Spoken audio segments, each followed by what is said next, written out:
海底被封印了10万年的魂兽，你们见过吗？据说是唐三成神之后背弃了之前的承诺，导致魂兽大白鲨一族全灭，而他就是仅剩下的小白。在他的体内竟然藏着纯金3叉戟和海神宝藏，得到它就能成为新的海神，这也太神奇了吧！这个玩具我们之前不是开过吗？当时也没找到什么纯金的海神3叉戟啊！如果找到了，我们就早就成为海神了。如果我成为海神，那绝对不会让小白受苦的。唐三可真不是个东西，居然背弃了我们小白，不行，我一定要救他出来！赶紧去某宝上找找看，某宝上可是汇聚了很多新奇特的玩具。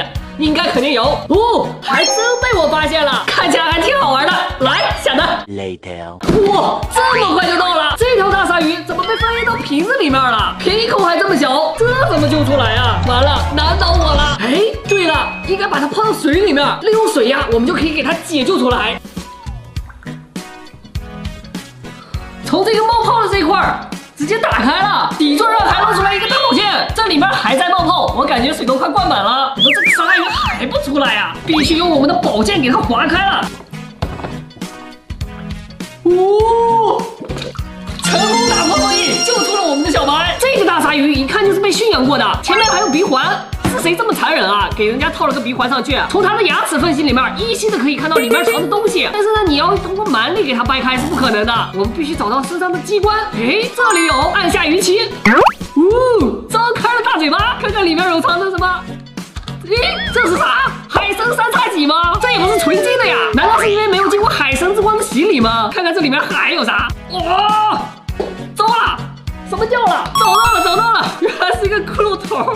他的身体完美，终于给合上去了。这应该是人家的武器吧？我看他根本不是什么海神，就是海底的小虾米妖怪。哪里逃？再看看里面，应该没有了。哎，我又发现了这个机关了。上次我们就是从这边找到了好东西。又是一个塑料袋。哇，宝藏箱，这不是和我们之前拆过的一样吗？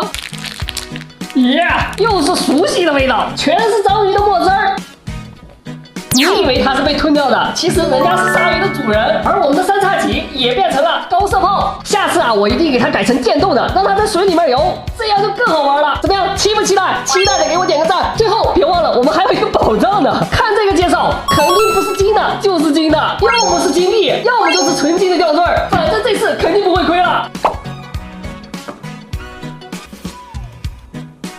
哦，开了，这是什么？